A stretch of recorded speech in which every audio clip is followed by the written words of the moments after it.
listeners, and welcome to the 64th episode of the Heresy Accountabilibuddies Podcast. I'm Jacob, and on this episode, I'm joined by... Duncan. Jack. John. And Zach. And we are so glad to have you with us, listeners. We have a particularly exciting show lined up here for you. We're going to talk about the upcoming previews and pre-orders for the week. We are going to go over our hobby progress. And then, believe it or not, even before we hit our deadline for community submissions for FAQ, we have gotten a round of FAQ. We're really excited to be able to talk about that, what it means for the game, what it means for the community, and how we want to go forward with things, including lingering questions we may have. That may be a follow-up show, but for now, let's go ahead and, since it's relatively short, let's talk about what our pre-orders for the coming week are. Since we last recorded, we have gotten an Alpha Legion Saboteur, gorgeous sculpt. Very excited for it. It and the Thousand Suns Sorcerer are up for pre-order, or are about to be. I haven't double-checked the price on any of those, but again, we've all been pretty pleased, pretty impressed with the bits offered in those kits. I think you will see a lot of Alpha Legion players pick that Saboteur up, and with just one bit swap, which is to swap his Bane Strike Bolter for a Nemesis Bolter, I think you're going to see that kit get played a lot, even just as alternative Centurion types, to say nothing of the Thousand Suns console. But with that little dash of pre-orders behind We've got one more. Oh, yeah, go ahead, John. We do. Yes. So the Joy Toy, a lot of people are kind of into they're roughly G.I. Joe sized Marines. I picked up some of the Ultramarine ones. The pre-orders for the Imperial Fists have come out. And so the first thing they did was they took the Chaplain out of Betrayal at Calth and turned him into an Imperial Fist. They've got two different Despoiler Legionnaires. They've got two different Sergeants, one with a Power Fist and then one with a Close Combat Weapon and a Transverse Crest. We've got a Vexilla guy, and then just an average Bolter Joe. If you want a full squad of Marines, just basically one of everything, it's 160 from GW, or they're roughly $40 to $50 a piece, depending on which, or $40 to $60 a piece, depending on which one you want. This comes alongside Dorn. That was 140 from Games Workshop. Whew, that's a little bit of cheddar. Just to ask, have we gotten pricing on, was it McFarlane Toys that was bringing the revamped Indomitus pattern Terminator to market? Yeah, so the Indomitus Terminator painted MSRP is $50, and Indomitus Terminator unpainted MSR seems to be between $55 and $60. Because it's pre-orders, everybody is sold out of pre-orders, and they're going $70 to $90 a piece now.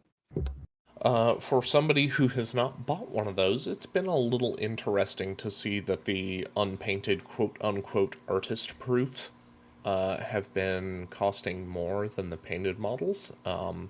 But that is one that I've genuinely thought more people would probably be more impressed in or in the market for than the standard Primaris Marine. Yeah, it's definitely interesting. The other thing we got was Warhammer 40k Rogue Trader by Owlcat Games finally dropped. I got mine installed, but I just haven't had time to play it yet. We also got the Legion Mark 6 Assault Squad. Has been pre-ordered as of yesterday. Yeah, that got put up for pre-order at $70 a box. Yep. I know that we talked about on the last show how we hoped to see that trend toward 50 or 60. 70 to me is shameful. I don't want to beat a dead horse with it. But that I think will continue, to say nothing of their in-game points cost and overall efficacy. I think that price will keep those kits from selling to all but either your diehard collectors or your people who are really in on playing Assault Marine based armies, and even then I think some of those people may be more likely to explore alternatives for backpacks and weapons to be able to get Assault Marines on the table. Yep. Absolutely.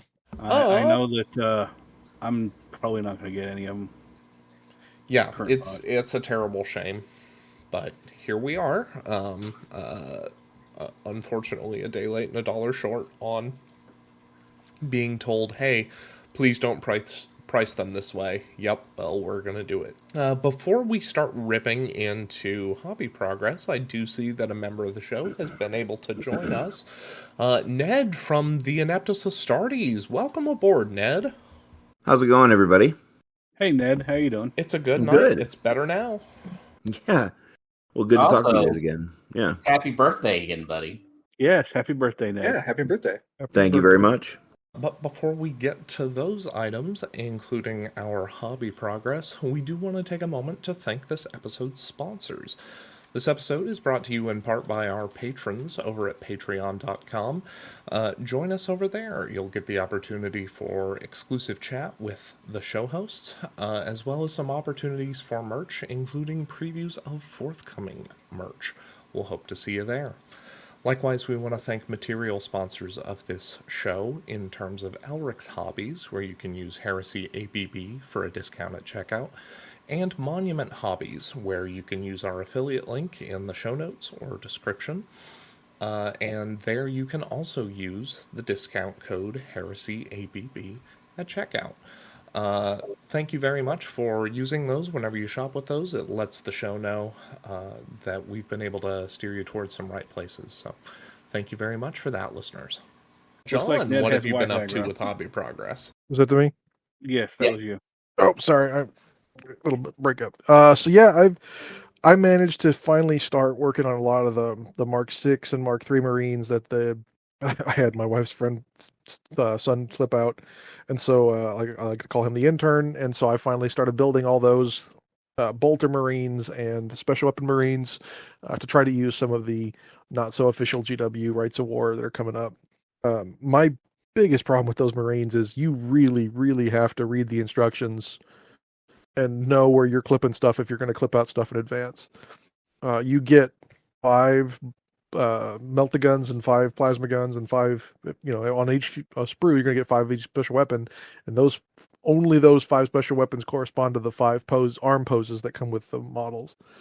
So if you're not specifically tying those to the place where you clipped out those models, you're going to end up in a bad place, which is kind of what happened to me. I ended up having to glue the right arm on first, then put a little dab of super glue on the right wrist, and then a bigger dab of super glue on the left arm pit, and then just kind of finagle it until it stayed put, and then flip the model over and dribble some glue into the wrist mount to get them to work. It was a giant pain, to say the least, compared to building any other Marines that GW has ever made. And so I definitely say if you're going to build anything that's newer, if you haven't finally broken out your Mark 6 or your Mark 3, make sure you know where the parts are coming from. So I built 48 bolter Marines, 12 plasma gunners, 12 melta gunners. The 48 bolter Marines are going to be inductee. Just waiting for the GW sheet to come out so I can continue on.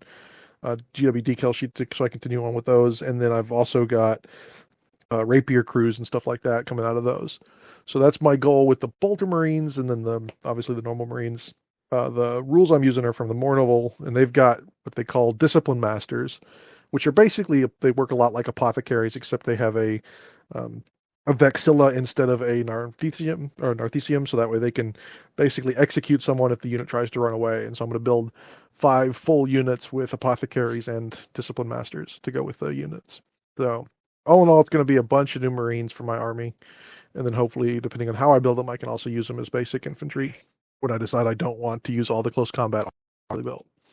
That's apart from some clipping out and working on some of the other stuff for the garden, and then planning out some of the layouts for the highway table. That's pretty much been everything I've been up to. I will go ahead and pass it to our guest, Zach. Thanks for having me. I appreciate it. Long-time listener. Feels like first-time caller again. Let's see. I've been doing nothing modeling-wise. I've been trying to do all the legwork over the last couple of months, getting Adepticon meetings sorted. about a month ago, all of the events were submitted. And if you're, I guess, this past Thursday or Friday, which were December 7th and 8th, one of those 2 days, the actual preview for the events came out. So you can start doing your shopping and deciding what kind of schedule you want to load yourself up with for this coming Adepticon. Let's see. Other weird little behind the scenes stuff. Myself, Alex from Death and Betrayal, JP from Age of Darkness, we've all been working on stuff for the Praetor Fight Club for this coming Adepticon. Working on a logo for ordering shirts for anyone who wants to come out to Adepticon who wants special shirts. Man, I think that's it. In non-heresy news, I take my last certification test on Wednesday, the 13th. And then I'm done for school. I will have officially graduated and all that fun stuff. So I am done. That's it. That is me. Cool, congrats. You'll have nightmares for the next 20 years about missing a class and having to go back, but it's nothing like being done. Well, it's weird because 90% of my classes have been online, so it's been kind of like a self-study course for everything, so I don't really have to worry about missing classes because it's me rolling out of bed, getting over to my computer, and turning on the lesson whenever I feel I'm ready. So that's it. It's not too bad. Yeah, I haven't had it. So yeah, I think that's one of the joys of doing all IT stuff is if you can't do your IT stuff on your computer, what good is it really? That's it for me. I'll pass it off to Jack then. Howdy, gentle viewers. See here. Started painting Dorn, has a base coat down with him. My Imperial Fists are 2 weathering. I just haven't pulled the trigger on that one because that's going to take making a mess to do it. And then I've put together 4 Land Raiders, a Kratos, 2 Laser Destroyers, a Storm Eagle, a Fire Raptor, a Rhino, a Sakaran Venator. Yeah, kind of a slow week when you compare it to John. But yeah, so what about you, Mr. Duncan? What have you done? I've assembled 10 more dudes with the assault cannons of the Angel's Tears. I've got half my squad of the Dawn Breakers assembled. And at this point, that's really all that I've done. Not a lot, I will admit, but it's something. Oh, and I played a lot of Starfield. And I've got my download working for the Rogue Trader game that John mentioned. And I just ordered our posters for Adepticon that we're doing. Really happy with those. That's about it. That's all I've got. Ned, what have you done? Hey, back again. I've been doing a couple different things. I actually just came back this weekend from an event with some of my buddies in Iowa. A lot of them play 40K, and they were jealous of all the cool things that people in 30K get to do. So they conned me into playing orcs this weekend. So the last several weeks, I've been putting together orcs and building different things, building different kits. I got the Moon Dreadnought from Cromlech, the big banana-looking one. Put that together. That was pretty fun. And then yesterday, I played. We did a narrative event where it was just very silly. It was all orcs versus others, Imperials, and some Eldar. And the whole point was Gaz Skull is coming back to steal Yarick's bones to honor his fallen friend. So that was pretty fun. But I tell you what, I had never played a game of 10th edition, and I haven't played 40K in general since the start of 9th. And it was weird. There were a lot of rules I didn't know, and it was strange as well because of our setup. We it was essentially there were only 3 orc players and 7 non-orcs. So my very first game of 40k 10th edition was a very sloppy 6,000 point game versus 3 friends. But it was fun, but it was strange, and also like there's definitely it reminded me why I prefer Heresy, I think. Have any of you dipped your toes into 10th edition at all? I have not played 40k since they removed armor values, and that is the hill that I have publicly announced I fight and die on. Fair enough. So, like, straight I up... played 6 games of 8th, yeah, and then pretty much the same thing. A lot of things that I had asked for to bring from Fantasy were present in 8th edition.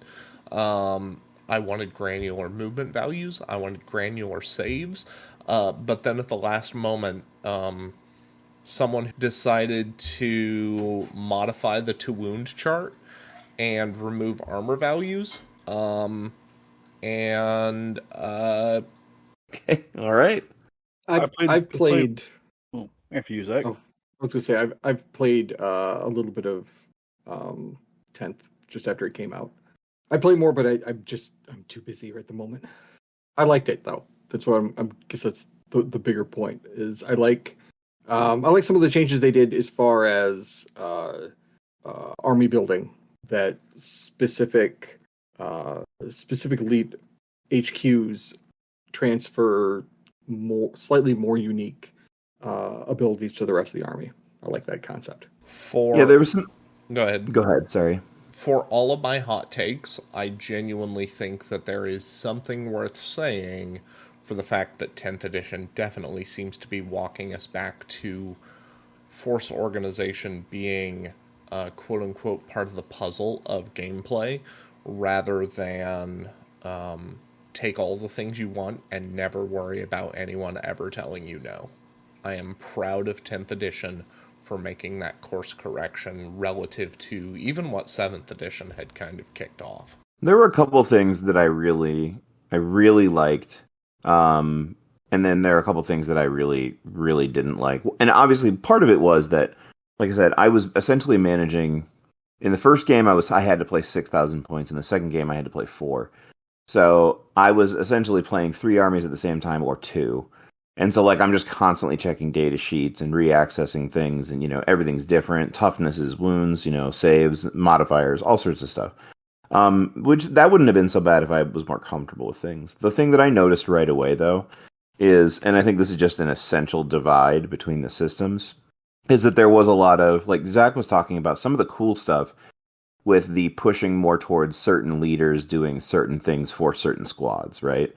So, like, you'll have, like, this orc knob on a smash a squig, and he can specifically join one unit, and if he joins that one unit, then they get some bonuses, and those bonuses synergize well with other orc units, or you can never really see how they'd fit into army composition, which is cool. The thing that I noticed, though, was that it seemed like, as opposed to creating an army that synergizes well, and then you begin to, like, build a feel around it so it can be a fun and experience, it seems like it just sort of very quickly ramps up into a hyper, like, this is the focus of this unit, this is the thing it's going to do.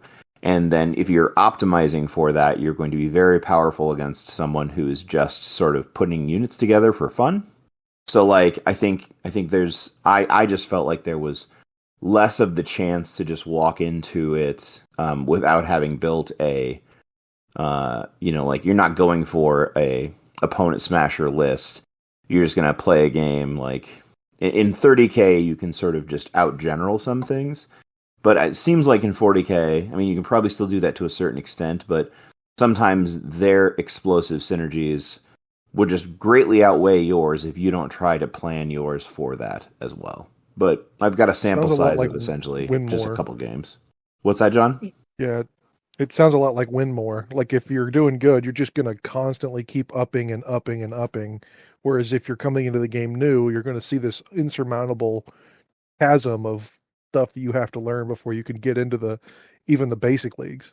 And I mean, I don't think it actually would be that bad, because there were only a couple times when I noticed the possibility. The other thing too is that other than pretty much everybody in that group is a much more like I also play 30K with a lot of those guys. And they're just there for fun and whatever. And so like I played a guy who was playing Eldar who brought like a Forge World super heavy thing that's like it's good, but it's too expensive. You know, like a lot of super heavies are. And he's like, I brought this model because it's beautiful. I'm like, yes, that's appropriate. And so like you can still be those players in 40K, and as long as you've surrounded yourself with a community that also understands that is the emphasis, as opposed to the super synergy, crazy, exploding this stratagem, that whatever. Then not if you don't have to all be that way, but like if you get a couple people in who play like that, it will just very naturally become, I think, oppressive. Maybe more so in that game than others. But then again, we still have Fury of the Ancients, so like I don't want to point too many fingers or throw too many stones, but yeah. It seems to me that 40K really went less the casual gaming aspect and more the tournament focused aspect.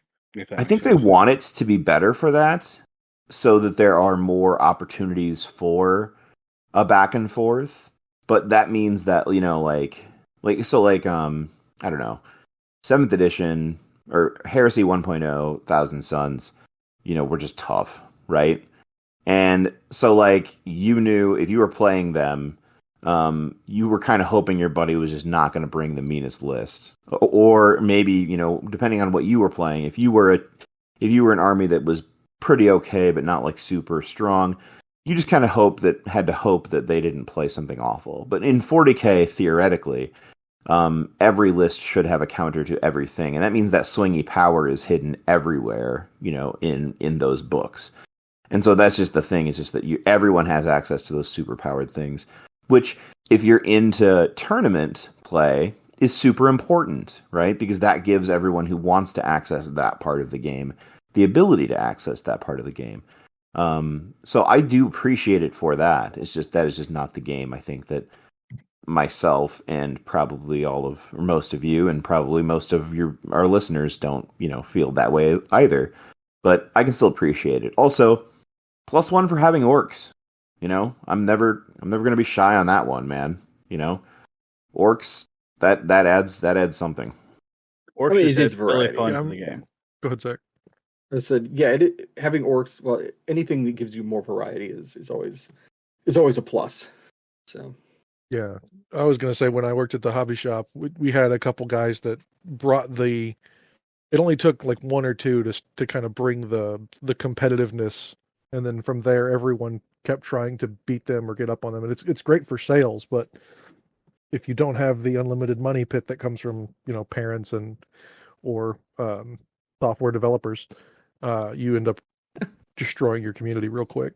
Right. Or just crafting a community, a very specific kind of community. Yeah, a limited community. Yeah. But right, because you have to stay vigilant the entire time while they're doing it, because it'll quickly get into that arms race quickly for what's the next new hotness and building towards that. So I don't know. I like to. Yeah, like I said, it's great if you can ride it like the dragon for a store, but at the same time, you've got to stay on that like a hawk to make sure it doesn't get out of control. Yeah, I mean we've had a few things pop up here and there in Heresy in 1.0 where Custodies first edition. We've had to kind of try to rein in things and change the way we design events, to make sure that everyone understands this is a narrative thing. It's not a go and you're not going to get anything for high score, throughout the event. So it's a team and that thing. Definitely helps. It's bragging rights, and that's it. And that's one of the things I love, having, like Jack, been in the competitive 40K scene before I became a full up Heresy convert years and years back. I did the unpleasant, constant trying to keep up with the meta thing. Wasn't for me. Heresy, much more my speed, much friendlier, a nicer overall community, and you guys. So to me, that's a huge bonus, no matter what. You know what I've been thinking about a lot lately, because I've been trying to work on this video about the Heresy community and wargaming communities, but I've been thinking a lot about the fact that and this did happen just before my time in Heresy, but like the real drought of Heresy releases that prevented new stuff from coming out and new rules from being implemented and new fixes and things like that, which was so frustrating, right, for people who loved the community to see, is also probably a thing that had a huge part in shaping the community, because the people who got too frustrated about a lack of updates in rules would flee to other things, and leaving as the core of the major group a hobby group that is basically focused mostly on the narrative, comfortable with playing their unupdated for 4 years army, happy about the fact that their army has not been updated for 4 years. So, I mean, I think it's like this unintentional design choice that was forced onto us as a community because of the death of Alan Bly and other factors. But it is going to shape the community in a way that it, probably everlasting, but definitely, like, almost certainly not directly intended. But, yeah. No, that makes sense. I can say that having sat here through the drought, yeah, I'm here because I love Heresy. I didn't go back to 40K because I didn't want to go back to that nonsense. I'm middle-aged, don't want to have to deal with the nonsense. Too many other things I have to spend my money on. Yeah, I mean, I'm willing to give 40K. I'm willing to give 40K, specifically Orcs, a chance, but they've got a new book coming out in spring sometime. And essentially, if the new rules come out and it's for stuff that I don't own, then I'll just say, well, I'll check back in 11th, because I'm not gonna want to spend. I'm not gonna want to buy an entire new Orc army or all those other sorts of things. But I will, especially considering that, like, in 40K, you've got basically a 3-month cycle in which you get there's new books, new rules, new meta, new points costs, just new definitions of how the core rules work, and that just upends everything. Which, if you're excited about the math angle of it and the stratagem part, and there's some people who really do enjoy that intellectual challenge, then I support that too. But it is not us. So anyway, I've taken this pretty far askew. No. It's a valid topic. Who's left on hobby stuff? I think it's just me. Right. I think so. Since we last recorded, I did finish my Arasaka for Cyberpunk Combat Zone. Pretty pleased with them overall. I did go back and redo some of the plating on some of their body armor, because I felt like my highlights were just a little too sharp or just a little too drastic. Very pleased with the results from that. Past that, I have built a infantry support platform for my Star Wars Legion in the last week or so. That model is the most 40K model I have put together from Star Wars, bar none. Some of the particular, intricacies and minute detail, I'm just like, why? Why would you do this? And obviously the answer to a certain extent is, well, because it's detailed.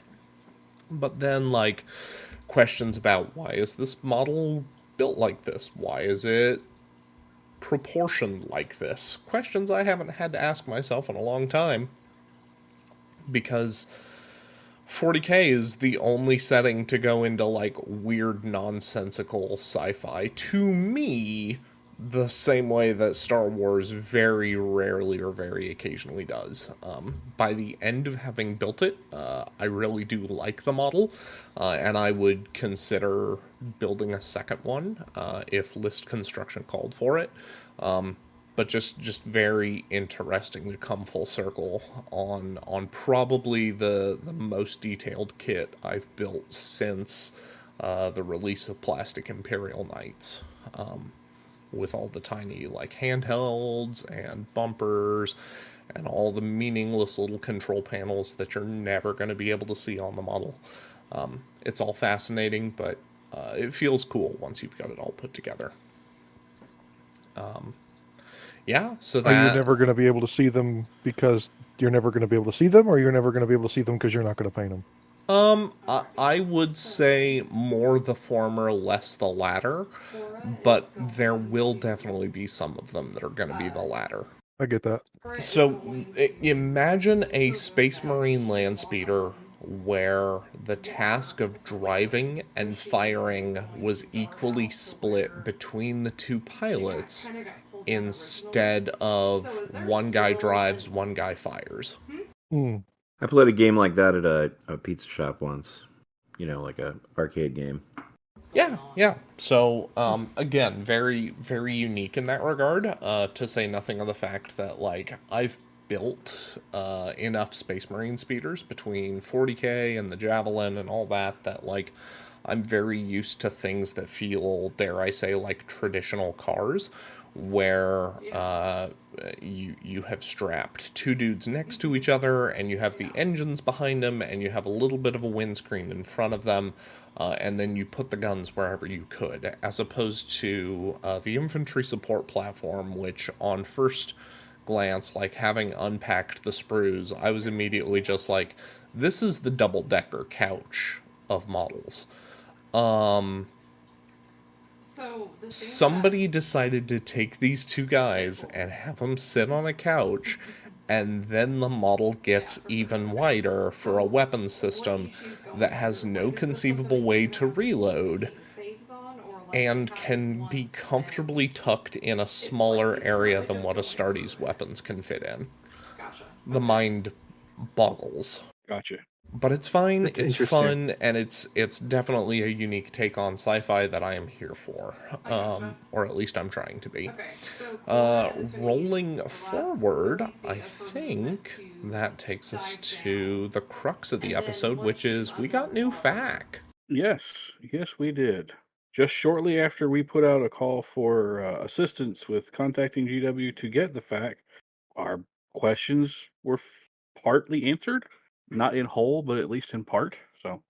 So we are gonna now spend the bulk of this show going over what we felt like were the most significant changes as presented in the magenta text, and trying to figure out like what our remaining questions are where we can, and talking about what the implications for the FAQ we did get have been so far. Does that make sense? For those of you at home following along with the home game, the order we're going to try to loosely tackle these in is going to be Core Rulebook, Liber Astartes, Liber Hereticus, Exemplary Battles of the Age of Darkness, Legacies of the Age of Darkness, Legions Astartes, Liber Mechanicum, Liber Imperium, and Legacies of the Age of Darkness, Imperialis Militia. Okay.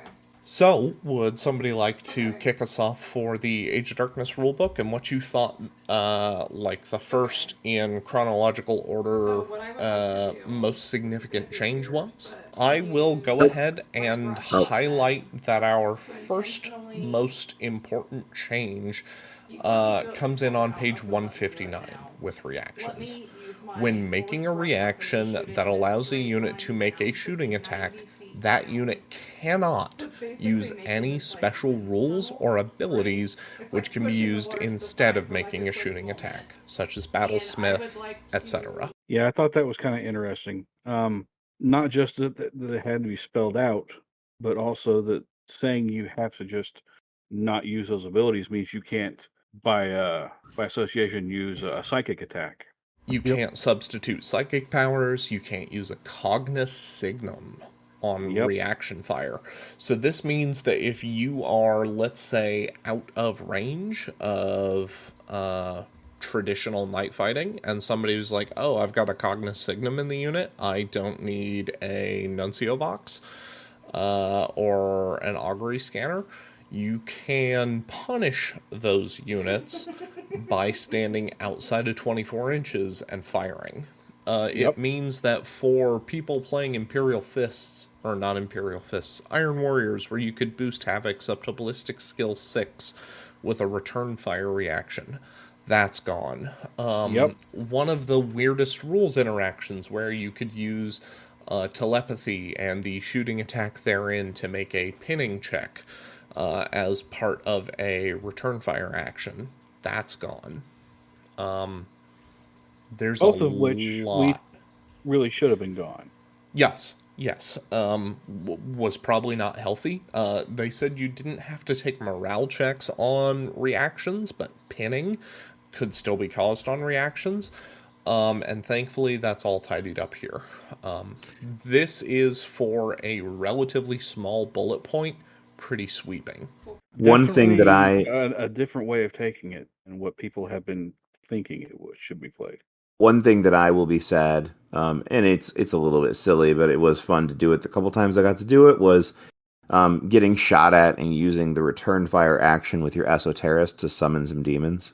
It was just a fun little thing to do. So, that's gone. In addition to just psychic powers getting nerfed in general, Biomancy gets a huge nerf here, because the tough 5 that you get from a pushed Biomancy power only lasts until the end of the game turn you activate it in. Now you can no longer become tough 5 or take the chance at becoming tough 5 in response to inbound fire. Yep. Honestly, for being a little change that is just kind of a different way of actually clarifying everything, it's a change I'm wholeheartly behind. Ned, your reaction was to shoot demons at your opponent? No. So, the esoterist breach the veil power it takes the place of a shooting attack.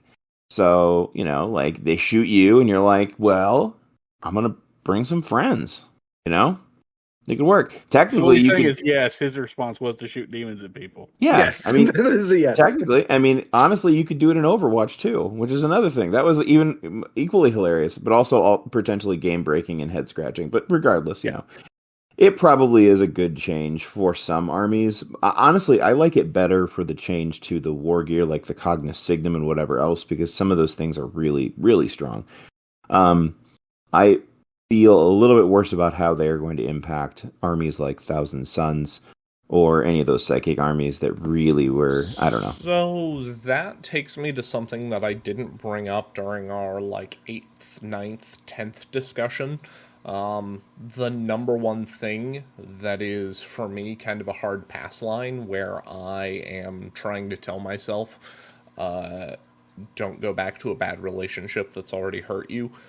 I need to stop being interested in Thousand Suns and just in Magic in Games Workshop systems in general, because while you can make the argument that Magic is much healthier in the old world or in Age of Sigmar because it's more broadly integrated into more armies, 40k has been struggling with this since I've been part of the game. In 5th edition, we had Lashdicator, where Slaanesh demon princes with Lash of Submission could cast a spell that would allow them to move your models, which was just a terrible game experience for all parties involved. The follow-up to that was the fact that Eldar have been on top of 40k power rankings, to say nothing of Grey Knights, off and on since 6th edition, where we moved to a dedicated psychic phase, and even now that we've abolished a dedicated psychic phase, Eldar are still grossly overrepresented on top tables. And then smash cut to Heresy, where you had the problem of Thousand Suns when they released were officially grossly overtuned. And now here we are in this edition where, admittedly, I've felt like they were overtuned comprehensively. But this just highlights the fact that we've made changes that impact an army's playability significantly without fully thinking through how it's going to impact that army's playability and how they were balanced and engineered. Thousand Suns are not and will not ever be well integrated into sci-fi Games Workshop systems in a way that's healthy for both players. And that's absolutely me trying to talk myself out of that army. Well, Okay, then. As we move forward, the next one that really jumped out to me was dangerous terrain, where a model will only take a single dangerous terrain test per phase.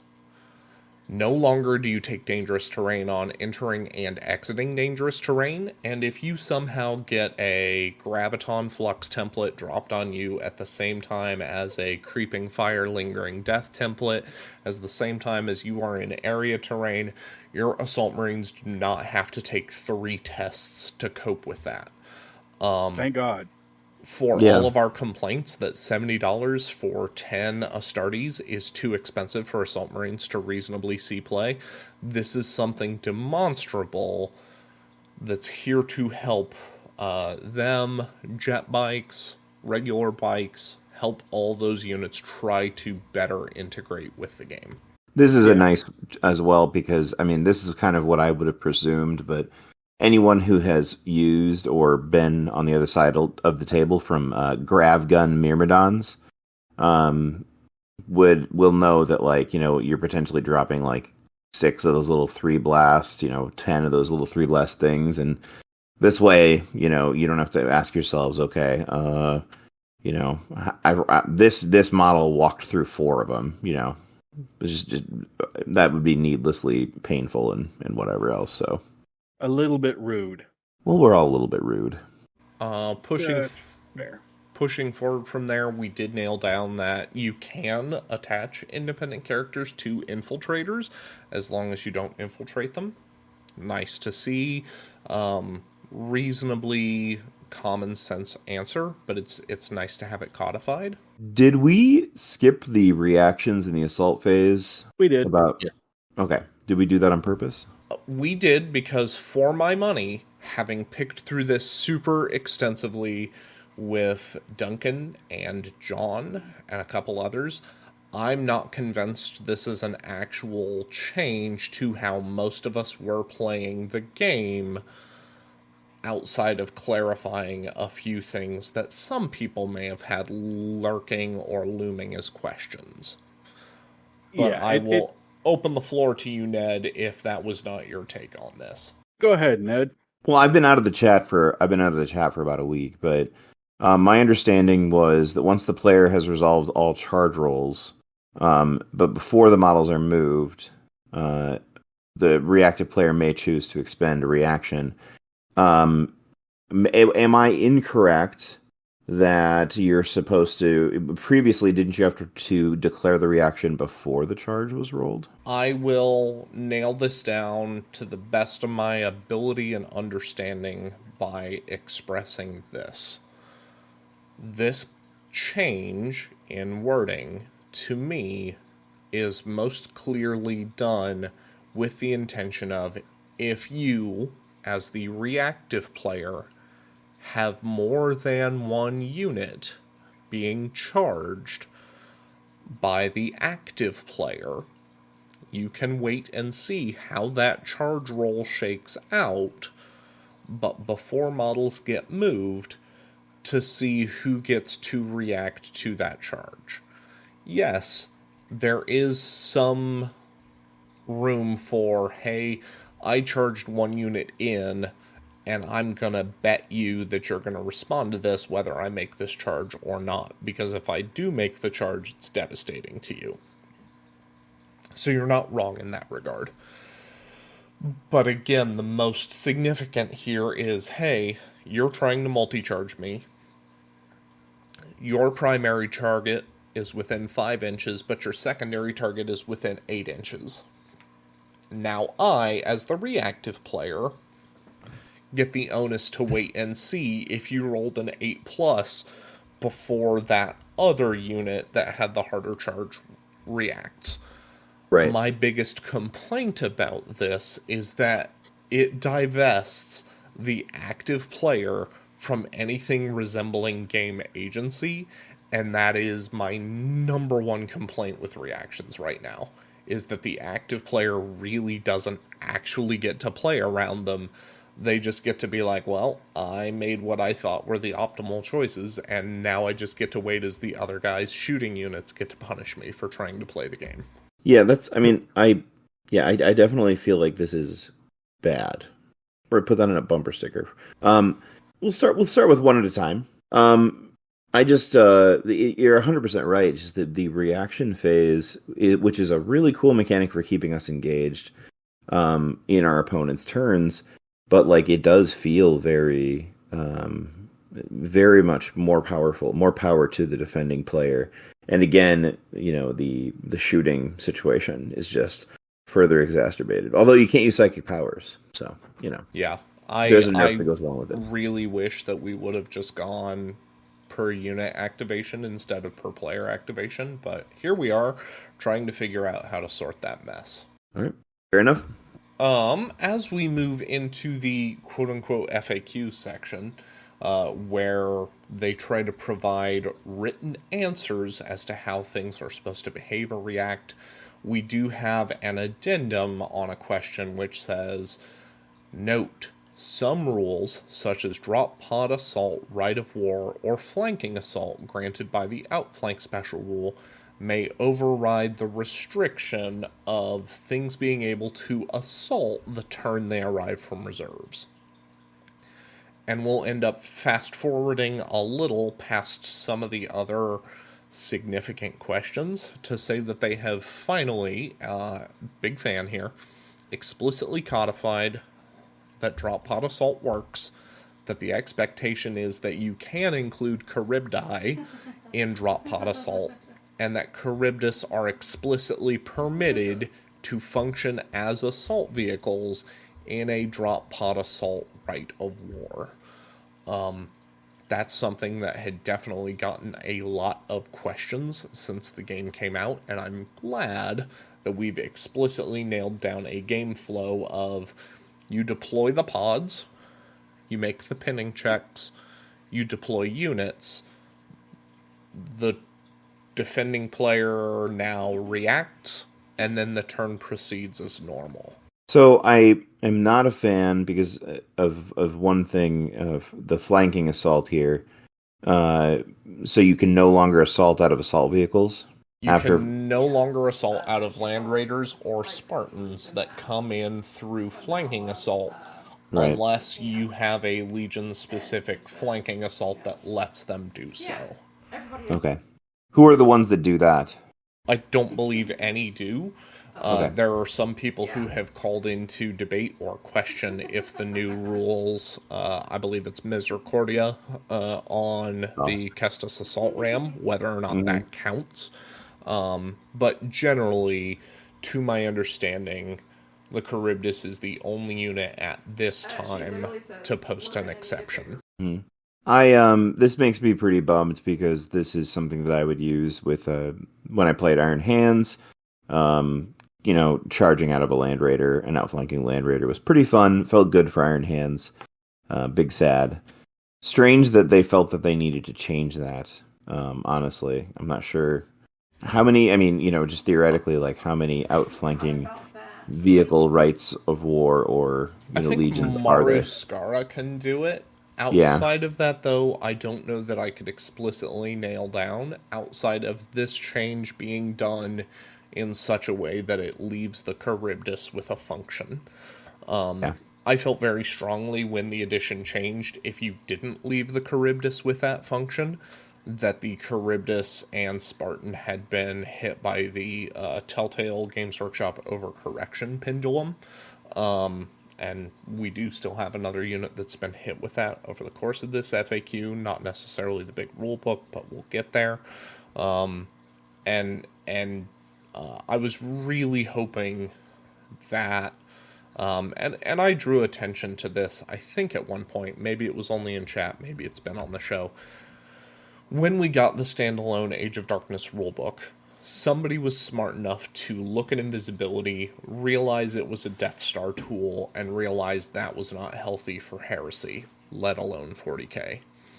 And so when we got the standalone Age of Darkness rules, someone explicitly, deliberately flipped invisibility to, I think it was like blindness, deafness, D&D style, or it was like mind wipe or something, or where a single unit could only hit on 6s. and it was very much a anti-Death Star tool. And my frustration, in part and parcel with reactions and things like that, is that it seems like the same people who were able to identify Death Star tools and problems didn't apply that same critical thinking to the way that Heresy was shaping up when they wrote the Heresy rules. Moving forward, did anything jump out to anybody else in the FAQ section, with the exception of the note on optional detachments? But that's a whole point that I want to kind of get into standalone. I immediately thought of this when I read it. Can a vehicle attempt to ram while making a reaction or advanced reaction that allows it to move? No. That's my fault. That's my fault. I did that a couple times. See here. Another one that I like is there a limit on the number of optional detachments I can include in my army? No. Army to have a complex series of levels of allegiance require explaining to your opponent and tracking throughout the battle. Right, but that's where I said, like, that's a whole separate can of worms to sink into, as described in the following rules commentary, factions in the Horus Heresy. Yeah. And that one specifically goes into how Mechanicum, even though it's a book of different factions of Mechanicum, cannot ally with themselves, but Marines can. That is a bummer. Yeah. We did clarify that Primarchs have to observe rules of challenges. We did clarify that Shroud Bombs stack with Alpha Legion, but that because range template is not a measurement in inches, that does not affect your template. There's one in here that I saw a couple times, actually, people arguing over, and unfortunately I saw people getting heated over this argument. If an armor penetration roll is made for an attack that has the Sunder and Rending special rules, does Sunder allow you to reroll the additional D3 granted by the Rending? No. Yep. I saw people get their 6 to get the Rending, and then on their D3, roll a 1 or a 2, and then claim that their Sunder would allow them to reroll the 1 or 2. I saw that semi-frequently. So it's nice to at least have an explicit answer to that. Yep. And I think, honestly, that's the way it should be. I like that answer as well. Fewer rerolls is probably healthier for the game overall. Yeah. Rules commentary. Factions in Warhammer the Horus Heresy. Each legion is its own separate faction, as identified by the Allies Matrix, but Mechanicum is a singular faction. And then Agents of the Emperor, Agents of the War Master are a single faction of multiple sub-factions for the purposes of selecting your detachment. It's so weird that they only screwed over Mechanicum, but Sisters and Custodes and Assassins can work together, but just not Robot Boys and Robots. Yep. So the big one here is that, to quote, a Mechanicum army cannot include an allied detachment from any of the other Mechanicum army lists, as these are not separate factions or sub-factions. With reference to Divisio Tactica, these detachments are additional or optional detachments, not allied detachments, and can be included in any army. However, any limitations on total points values of Lords of War still apply. So if you took Mechanicum Primary, if I understand this, can you bring like a Knight household still along, but not the other way around? No. The way I read it anyway is any Mechanicum army, whether that's a Knight household or a Tecmata or Knight or Titan Guard, those are all considered a Mechanicum army. So my locals are really in on the reading that, with reference to Divisio Tactica, these detachments are additional or optional, not allied, and can be included in any army. Oof. Yeah, that's how so which armies count as Divisio Tactica? I can kind of see it going both ways. I think it needs a bit of clarification. Yeah, Just I ask for an FAQ on the FAQ, guys. It'll be I fine. agree with John. It is really frustrating to see Mechanicum the only ones left holding the bag here. And I definitely hope that we get more clarification on this. Does anybody have anything else on this document before we move to the next? No, I think we've covered this one fairly well. There's a few other bits and pieces in there, but they're just bits and pieces. Others can find those when they seek them out themselves when they read the actual fact. Mm-hmm. Yeah, I like the little bit for the rolls to hit against unit majority weapon skill or to wound. Yeah. In how it affects units with Primarchs. But There were Yeah. there were a lot of rulings on this on page 5 of the PDF that to me felt like things that probably most people would have been doing, just sussing it out because of just how it makes the game play nicer and is more friendly and just makes more sense. And so it's always nice on the occasion when those rules turn out to be reinforced in the way you imagine they would be. So that's pretty good. Jacob, I've got it up. What do you Each have up? Divisio Okay. Each Yeah. Divisio Tactica forms a separate army or detachment as specified in its own specific rules, but all count as having the Mechanicum faction chart. So that would fly is in from- the face of what we have in the FAQ here, which suggests that Divisio Tactica are not allied detachments, but still count as additional detachments, which is odd. That is from page 64 of the mech book under Titan Maniples. Let's go. Now, these are the appendices, so that maybe that's something separate too, but I'm going to check the Knight households to see if they've got the exact same wording. What does the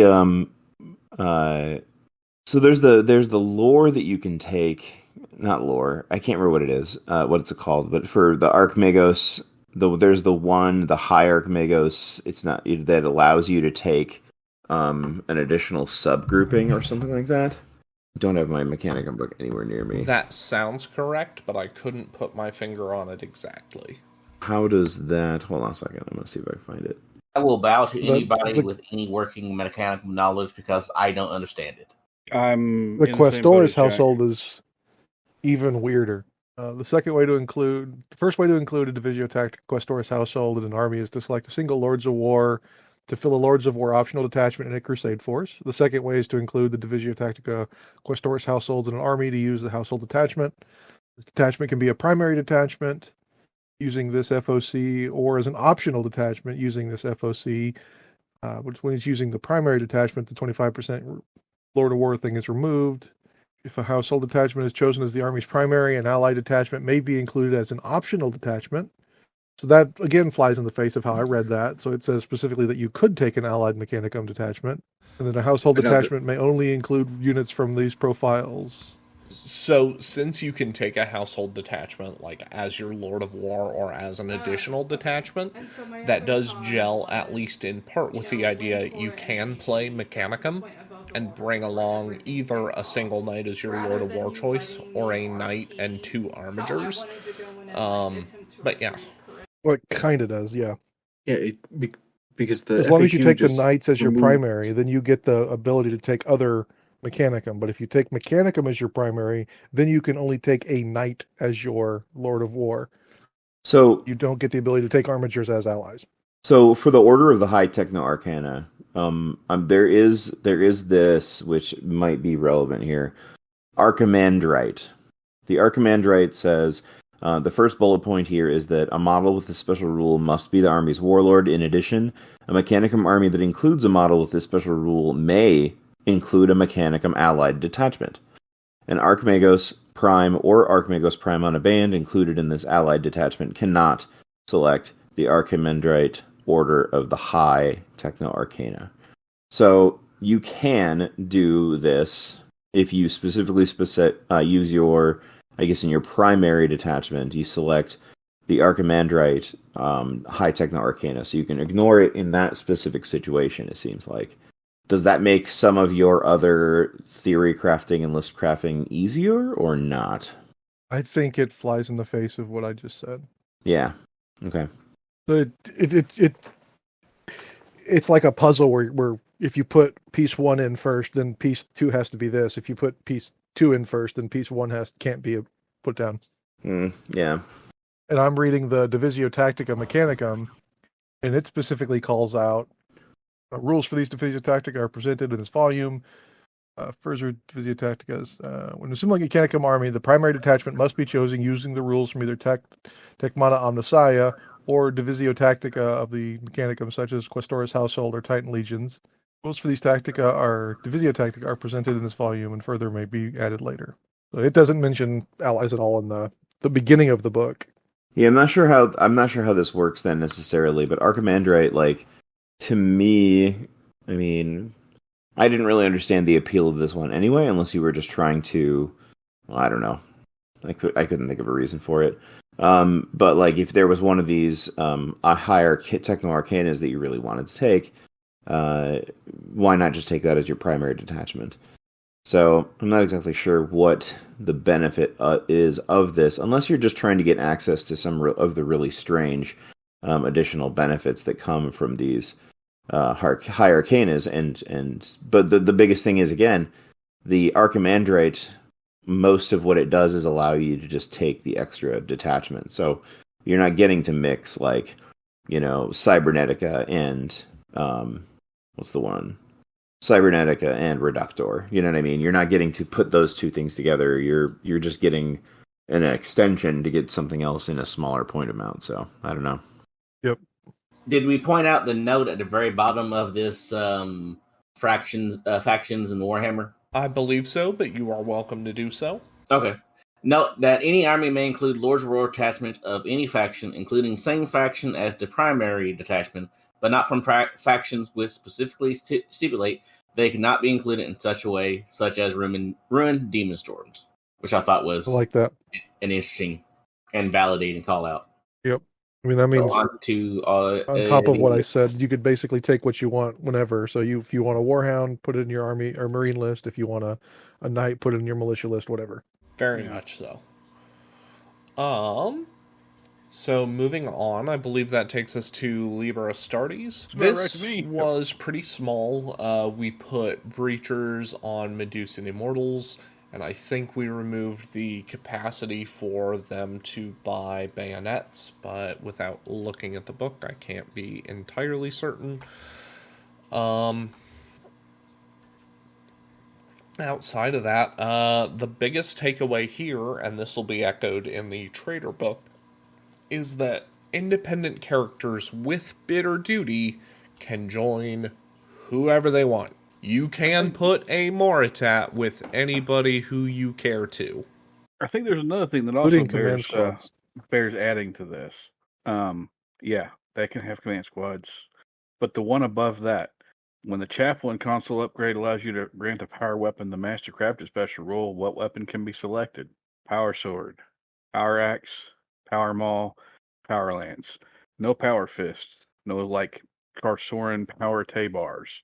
No Thunder Hammers. That one is something I know a lot of people have been arguing back and forth about. Yep. So any further I was going to say, any further remarks on the Astartes PDF? Not really, no. Takes us to Liber Hereticus. Liber Hereticus got a couple additional adjustments. Clarity on Venom Spheres and Achaean Force weapons. Indications that Zarduleak can have a retinue bought for him, and his blade slaves will join that retinue, but Zarduleak is still not able to therefore leave his blade slaves or his retinue until the retinue is dead. But he can walk away from his blade slaves at any other time post-deployment. This to me reads as a tremendous nerf to Zarduleak unless you wanted to bring him a retinue, but that's just me. Past that, I think the most significant thing to point out here is that your alternative bolters, in terms of Iron Warriors, Thousand Sons, Alpha Legion, and technically Sons of Horus, those alternative ammunition-fed bolters cannot purchase bayonets. Yep. This is a super shameful nerf, and I'm not happy about it, but here we are. Those are apparently now not different ammunition types, but physically different weapons that do not have bayonet lugs. Takes us on to Exemplary Battles of the Age of Darkness. This is where we got Legions Hereticus introduced. Legions Hereticus, the long and the short here is that they cannot, in fact, explicitly select other rites of war, but they can still include inducti. I think that covers most of this. Yeah, I mean, that's about it. Next, we have a number of adjustments that are present in the Legacies of the Age of Darkness PDF, but most of which are that Honored Telemachus is down to Weapons 5. The Lokdaris squad, I believe, is up 20 points, and we got basically a complete rework on Fulmentaris. Yeah. All right, you're gonna have to censor some of this stuff because are you kidding me? This is so I built. First they took my auto cannons, and then they're like, you know what you need to do? You need to rebuild all your left arms. You need to take all your models, snap them off. I know I magnetized them, but that's not important. All right? They broke they took away my guns, and they took away my combi weapons. Now they're taking away my thick weapons. These guys are walking around with missile launchers and a 3D scanner. That's all they've got. You forgot they have a combi bolter. Yeah, that's what I'm saying. But they took away they had the ability to take combi weapons before, not just combi bolters. Yeah. This is the most severe instance of pendulum swing I have seen in a single edition. I have seen bigger pendulum swings between editions, but this is the first time that somebody's just been like, nah, y'all are right. We put a unit in the game that shouldn't be there. And rather than just actually delete the unit, they just functionally delete the unit. I, for one, have no problem with this because I don't play Ultramarines. So that's 90% of the responses I get. It's like, oh, you had it so good for so long. I never used them. I should have, apparently. For like a year or two, apparently. For those unaware, the models now come with a Patriarch Targeter, a Combi Bolter, and a Missile Array. You come with the Targeter. You come with the Targeter, and you must give that Targeter up for a Power Weapon, Power Fist, or Chain Fist. Sorry. Meanwhile, the Patriarch Targeter still requires you to not move, but rather than allowing your shooting attacks to ignore line of sight, they just grant... any model with a Patriarch Targeter may activate it at the start of the controlling player's turns before any models are moved. Before any models are moved at the start of controlling player's turn. So you can't wait and see how your dangerous or difficult terrain tests go for other units. Other models. Yep. You just have to be like, cool, these models are going to use their Patriarch Targeter at the very start of the turn. Once a model has activated a Patriarch Targeter, the model may not move during the movement phase, but gains night vision for their shooting attacks and the twin-linked special rule. What's weird here is the night vision special rule... gains the night vision. Okay, thank goodness. At least it's just a flat gains. It's not gains it for the duration of their shooting attacks. Which would be a whole other can of worms. So their shooting attacks gain night vision. And twin-linked. Not too bad. Got worse. Fully on its face. Did the splinter missiles change?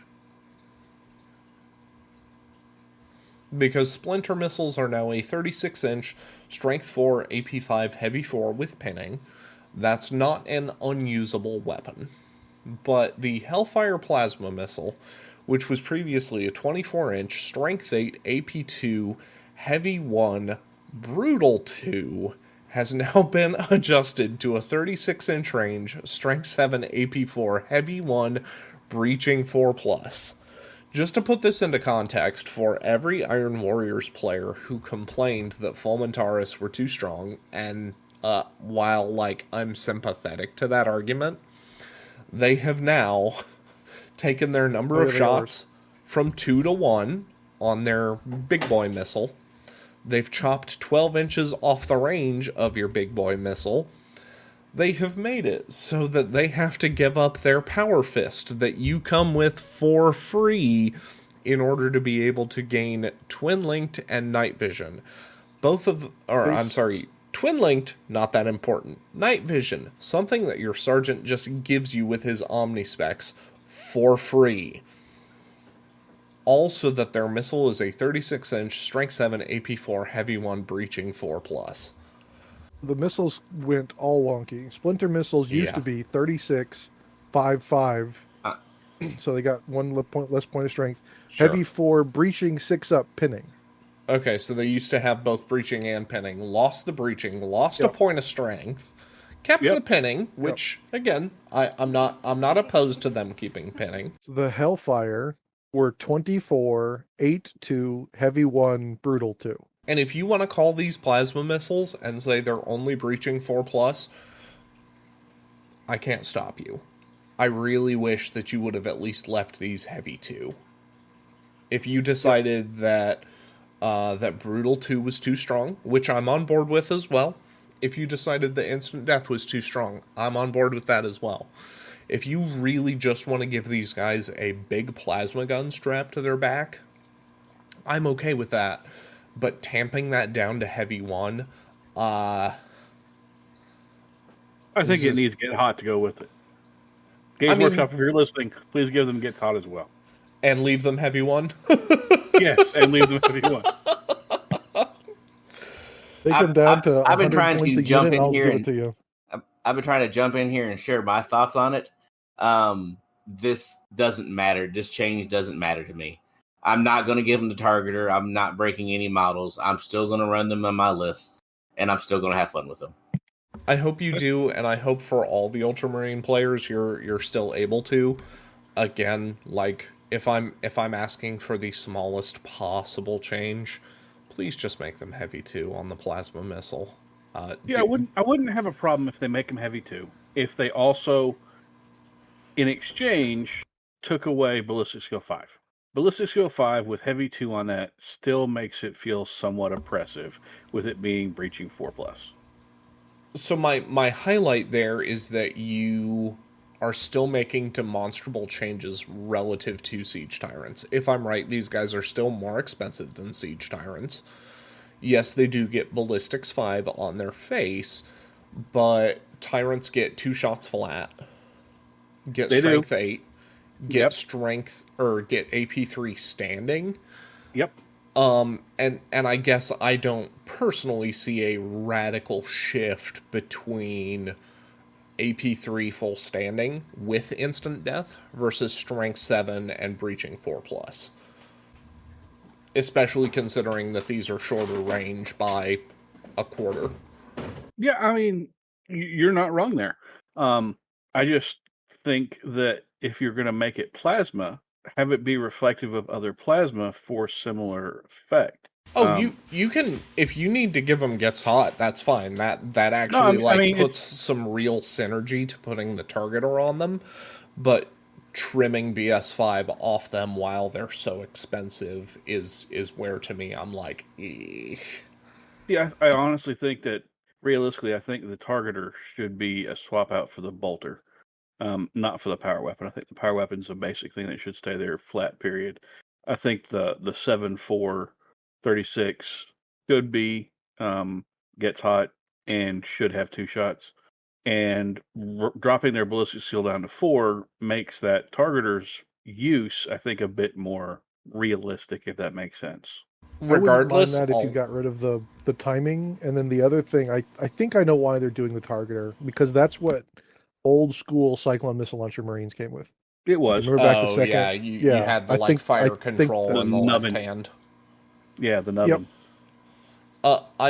I will. Think that's what they're doing. At the very least, while we lament this, I really do want to support John in the notion of, please let these guys be able to abandon their missile racks and their bolters and pick up autocannons. We've rebuilt the unit, and they still don't have all the options they used to have. What's funny is I bought a second unit to build out of Tortuga's Mark II kind of Cobra Terminators. They've got missile launchers. And then I ordered all the parts so I could magnetize their arms as well.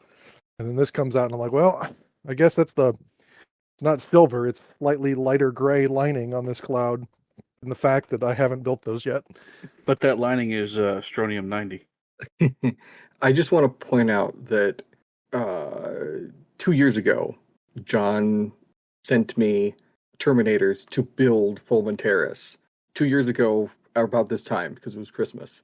Yep. I still have yet to put them together, and I'm kind of happy at the moment. I've procrastinated this far. That's sad when you have models and you're like, man, I'm really glad I didn't give them more money to finish this unit. That's really how bad we've fallen. The whole reason I didn't assemble them like before you sent those to me was because I kept holding out hope that they're in the rule book for Heresy 1.0. They're going to make an actual model for this, and I held out hope, and that's the whole reason I didn't make them. And then 2.0 came out, and I thought, all right, well, I guess I'm going to actually have to build these. And I procrastinated, still didn't do it, and now I'm sitting here going, wow, I'd be pretty upset if I had built these. I'm sorry, John. There is, yeah, we can ruminate on this all night, but there is another unit I wanted to discuss that I've also got. I do want to know what's the sense. What's the sense in changing Telemachus's weapon skill? It was 6. It's good, but very good. 6 was oppressive. Yeah. Most of the people who I know who played against it said 6 was oppressive. I don't know how I'm going to be able to slap JP around as much with him, next time I see him. So it's not hard. Well, no. It's not hard. One thing I'm going to comment on is something that I actually don't understand in the slightest little bit, and that's the Lucky Tar Storm Squad. Why they went up? I mean, they used to be 150 points. Now they're 190 points. But that's just for the base. They didn't alter how much the individual squad Marines are to have more of them. It just, what? How does this make sense? Yeah, it does not. Yeah. I'm, like I said, the full Mentaurus, sure. Yeah. I think it needs to be swung a little bit back towards the middle rather than the severe swing it has taken. But the Lucky Taurus, I just don't understand at all. Like, just flat out confuses me. On a more positive note of things that got put in this FAQ that we have asked for since first edition Heresy, please tell us what HQs, like what named characters, count as what console types. And boys, we finally got it. They went through this with a fine-tooth comb, and they notated every single legacy character who they felt it was appropriate to have count as a certain console type. Most of the time, that's Chaplain, Primus Medicae, or Siegebreaker. But, what a tremendous step. We finally got it. The other good one that I think is the attack bike change. Yes, attack bikes are up to 2 wounds, up to 2 attack space. The costs are adjusted to the point where they are at least vaguely playable in a game setting that includes jet bikes. I'm 100% with you there, John. Could not be more proud. Yeah, they're not great, but they're playable. And we take it. We take that. Especially, like I said, we've been asking for this FAQ for what feels like 10 years. And we finally got it. We finally made it. Yeah, no complaints there. All right. Arguably ahead of Fulmentaurus in importance or significance is the FAQ present in Liber Mechanicum, which states that armigers follow the rules for the Dreadnought unit type where applicable. Which specifically is explicitly called out as Haywire, Detonation, Armorbane, and Battlesmith. So not Sunder, which is interesting, but Haywire, Detonation, Armorbane, Battlesmith. I'm sorry, I guess Sunder doesn't work on him. It's just been Armorbane, because your Chain Fist will reroll to wound a dreadnought, but not your las cannons. They won't reroll to wound. That's a pretty big hit, and I've heard John and a couple others request that armigers get tamped down a little bit in points to accommodate this change. But yeah, I think they're 200 was already kind of pushing the logical end of the expense scenario if you're taking them with knights. And so I think giving them more things that they're weak to, specifically when you're fighting other Mechanicum and they bring up the whole Haywire gun unit of Myrmidons, they just blow armigers off the table left and right. I guess that's one thing to say is that the fact that there's only so many pure Haywire units out there right now, or Sunder units or things like that. So you're not going to run into a lot of like this just destroys armiger units. But I think that that is basically the one change that they got in this FAQ. And I'm glad, first of all, I'm really glad that they saw what the issue was with the FAQ, because originally they said that anyone that had this certain unit type and the armigers didn't have that unit type. And so I thought that was a little funny. And then they went through and changed it over the weekend and said that no, armigers get this. They added a lot more stuff in there, which I'm not happy about, but they definitely saw that there was issues with how they FAQ'd it. So I'll give them props for that. I won't give them props for the fact that this really does hurt armigers, and they need a points decrease if you're going to give them this many other weaknesses to go with it. I'm kind of torn there. I don't think that 200 points base makes a lot of sense to me. Not for what they just did. I mean, yep, they're not as good as a Dread. They don't have Brutal, for one thing. They don't have the same survivability as a Dread, but now they have some of the same limitations, and they cost more than a Dread. That part kind of just doesn't sit right. They can break, and they aren't as high weapon skill, and they aren't as high toughness. Yeah, there's a lot of issues I have with them being classed as Dreads. Yeah, I definitely see where you're coming from on that one. I would say that part needs rework. Just either the base stat line for the armiger or the point cost, one of the two. I wouldn't say 100 points is realistic, but maybe a drop of about 30 to 40 or 50 points neighborhood might be bad. Might be a good idea.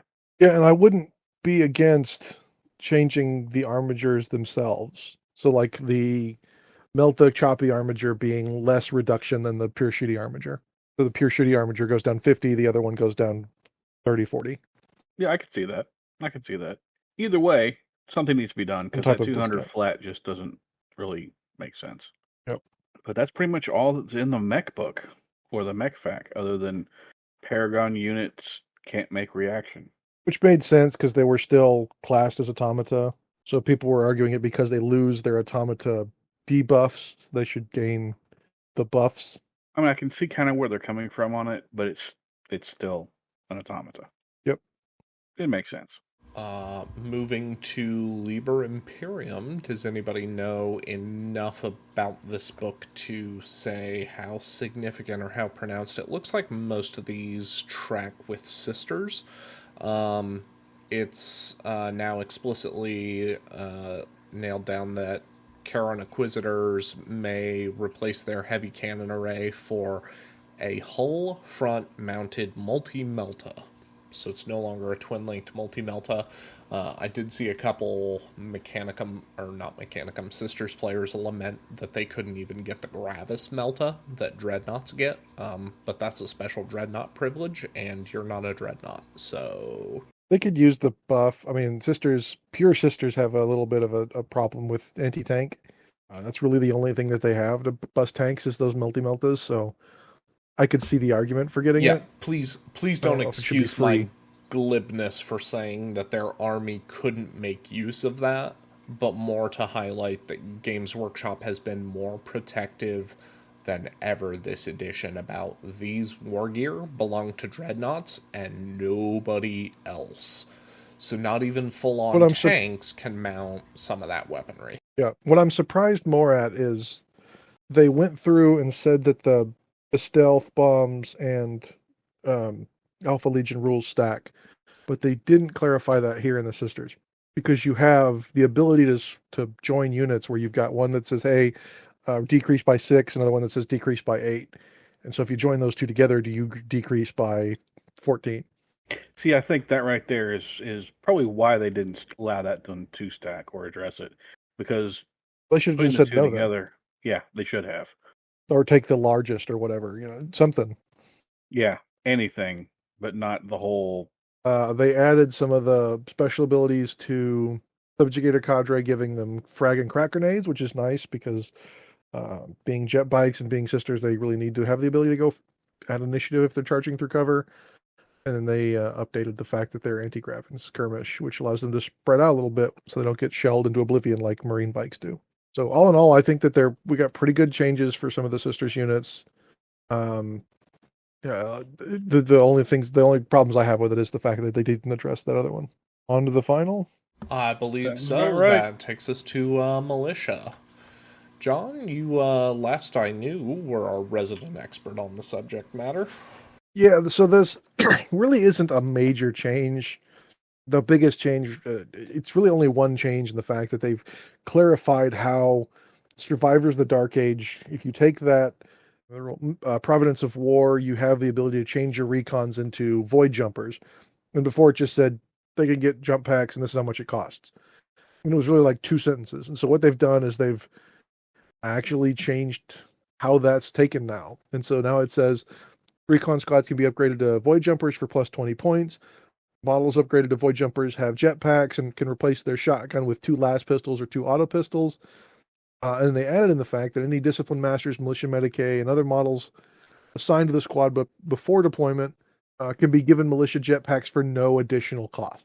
So that actually does help them out a lot when you're looking at recon squads, and militia in general are going to break a lot. And so giving the attached units access to those militia jump packs really helps out.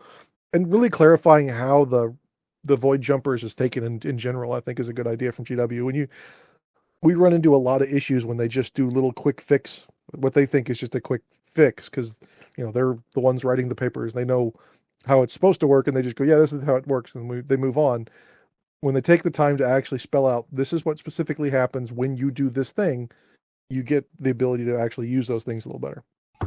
While we're here, I did want to at least vaguely mention, was it the Baneblade chassis that got a little bit of a points tamp down in the Astartes Legacy? Yeah, so all of the Legacies, Super Heavies, and Flyers got very large point cuts. And then the Solar Ox, which we really didn't cover, they got the ability to take Pinto weapons as well as some point cuts, I think. I know they got the Pinto weapons added. I think they got point cuts in their Legacies PDFs. What's this thing? The Sussus Realm, that got fixed with carrying Terminators now. Yeah. Yeah, your Terminators and Primarchs can now treat it like an assault vehicle through the Misericordia special rule. Which is nice. Now, if only GW would re-release it and let it come back out so people could get them again. Not going to happen. I know. So overall, I know this episode is drawn a little long, so we may have to save knock-on questions for another episode. But overall, Fulmentaris notwithstanding, I might be willing to rate this FAQ as high as an 8. If for no other reason than because I am sympathetic to the plight of knight players who are just like, well, great, now what do I do with armigers? But by the time you get the armigers accounted for and the Fulmentaris, to me, gross overcorrection, I'm booking this somewhere in the 6 to 7 range. I am glad we got it. I'm glad most of the questions that got answered at all, let alone specifically the way they did. I feel like the vast majority of what was answered here was answered in a way that tracks as reasonably common sense, without, to me, super radically altering game balance. So it really is just the super gross overcorrection on Fulmentaris, on armigers, and just, to me, feeling like Thousand Suns, and to a lesser extent Word Bearers, kind of got left out in the cold with the no, you cannot use magic as part of a reaction. That makes me continually... Well, like Ned said, yeah, your reaction being you're going to throw demons in front of you. that might disrupt a charge, or And I I'm can't okay. I'm okay with that happening, but I really feel like there's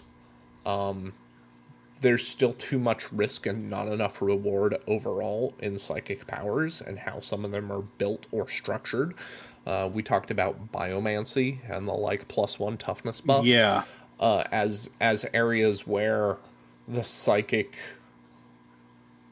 phase, psychic armies really need tuned up in a way that like Mechanicum, admittedly, like Cyberthurgy to me still reads as very quote unquote broken because it doesn't feel as well integrated into the game still, just like it did last edition, in that like there's not meaningful ways to interact with it outside of killing those models.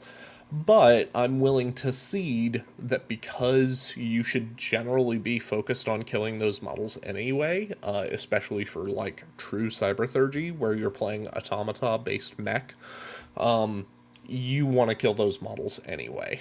So giving them extra oomph while they're on the table isn't wildly out of line to me. So, are you asking for overall thoughts on the FAQ as a whole? Yes, I think we're at that point. Okay. Easy 6.5, easy 6.5 to a 7. There's a few things there's a lot of stuff that still needs to be addressed. But overall, for what we got, it was needed. It was timely. More is needed, but for what we got, it's a good start. I think we need more than just FAQ right now. I think we need a fairly significant bit of errata work, but that's just my opinion. Zach, what do you think? I thought it was decent. I'm happy with like a lot of the way they worded certain things. Someone obviously has been paying attention online about the complaints about Full and Terrace, but that's things happen, things get corrected and overcorrected. But I think it was a generally very good effort by Games Workshop to get a lot of things corrected or get on the path to getting things properly where they need to be. So I'd give it a solid, I would say 7. I'll give it a 7. Happy some stuff got answered. Wish more stuff got answered. Yeah, John? I think the 6.5. I think the 6.5 is good. Like you said, there's some points where it seems like somebody really got bad touched, hugged too much or too little, as Jacob put it, by certain units. Fulmintaris and Armigers are obviously the bigger, and the Lucky Taurus. Maybe they need an Ultramarine player on the dev team. I don't. But I can't fault the whole thing because there's a lot of those changes in the rest of that book that I like the attack bikes becoming okay again. A lot of the other changes to basic rules. I think we need another FAQ around Mechanicum, whether that's an errata or an FAQ on how those allies, quote unquote, are taken. I don't know, but I think that there's a lot in this book that there's more good than bad. Yeah, and I don't necessarily know that that's because I don't know if even the bad as it is does not outweigh the amount of good. So I would say 6.5. So just to like get your read on the same way where I was like, I could call this a 7 or an 8 if we had more comprehensive FAQ on the Armigers, and or didn't have the problems with Fulmintaris. Is that about your read as well? I think that would help a lot. I don't think it would make it a 10. I think it'd probably push it up to an 8. I think if we wanted a 10, we'd probably have something closer to the document that we had before that we went through. Ironically, that this almost opens up newer. It solves a lot of the questions that we had, but it opens up a lot of new ones too, because of the way some of these things are worded. It brings in other questions that I didn't have before that I now have. Specifically, the Sisters of Silence and some other stuff. So, I think if the Armiger correction wasn't as hard, or even was a points cost reduction, as well as the Fulmintaris, nerf the Brutal 2 and giving him extra range is a little weird, and not being allowed to shoot around corners is fine. Some of that stuff, yeah, that would have been fine. Some of the changes there would have been okay without it. So, I don't know. I think that would have definitely pushed it up to an 8. So I think it's worth highlighting, and I'm on a lot of the same page as you. I don't think a 10 out of 10 FAQ was ever realistic. On the basis I don't think that... the 10 out of 10 FAQ has ever been realistic at all. Right. Not right. now, not in the past, and probably not into the future. Right. On the basis that we typically have too many questions, and there's not enough time to answer them all. And to John's... And every time they answer questions, if they don't answer them correctly, they're just going to bring up more. Bingo. But I think, again, if we highlight a couple, like, disqualifications, saying that this could have been an 8 out of 10 overall, that's pretty robust. I think an 8 is probably better than what I was hoping for, given the quality of FAQs we'd received up to this point. Yeah, there wasn't anything, like, there were things that we kind of disagreed with, like, again, Full Metal Terrace, but there wasn't anything that we stopped and went, what are you thinking? And I think that's a good trait to have. Yeah, I definitely see where you're coming there. Other than, as John mentioned, the Full Metal Terrace and his angry rant for a moment there. There's more that could be done, but as you said, there's nothing here that we really dislike as a whole. We might think it needs to be tweaked a bit, but overall, good start. Do more. Even the Full Metal Terrace rant, I mean, it's more because it just keeps kicking them. Is the more reason why I'm upset. Like, if it was just this and I still had autocannons, right? I wouldn't like, be we as understood. upset. We understood why they were changed. We just disagreed, like, the extent of the severity of it. Yep. I mean, giving every single member in that thing an or a Reaper Assault autocannon or whatever it's called. That makes sense. I'd be fine with that. Give them back their other weapons choices. Yeah, force them to take Mauls again. That was their original default weapon. No one ever took it. They always upgraded to power fists or chain fists or some other type of power weapon. I was happy with the fact they can take Thunderhammers now. That's not something that they could ever take before, that they added in 1.0 or 2.0, the first FAQ. I thought that was an interesting change, what they've kept. So I'm happy with that. But taking away the autocannons and the combi weapons, meh. I can give or take. I built it. I've never even looked at it more than 3 seconds. So to me, the more important thing is give it back autocannons and either a points reduction or improving on the missiles, because they now go back to our Terminator's Good podcast. They're not that good. They're just an average missile unit. And I'd almost rather buy a squad of missile Marines for less points, have more shots. Yep. Well, all right. Well, do we have any last parting comments? Don't really think we do. At least I don't. Jack, you got anything else? I think, like Jacob said, though, it's a step on the right path. Yeah. It's a long step on the right path. I just really wish that we were taking this step more than once a year. Maybe we will. Maybe this will be the start of more FAQ more frequently, especially considering we're still putting the call out for we need to change that document. Yeah. And let's update our document and still push forward with submitting between Christmas and New Year's so that staff can come back to the office and see where we and be still inundated. Are. Yes. Politely. Firmly. Gentlemen, otherwise, it has been a pleasure to be able to go over these documents with you. Once again, listeners, I have been Jacob, and on this episode, we were joined by... Duncan. Jack? Joan. And Zach. As well as, at least for a brief time, Ned of the Ineptus Astartes. Once again, we'd like to thank you, listeners, for joining us, and remind you, stay accountable to your hobby and to your buddies, and we'll see you here next time.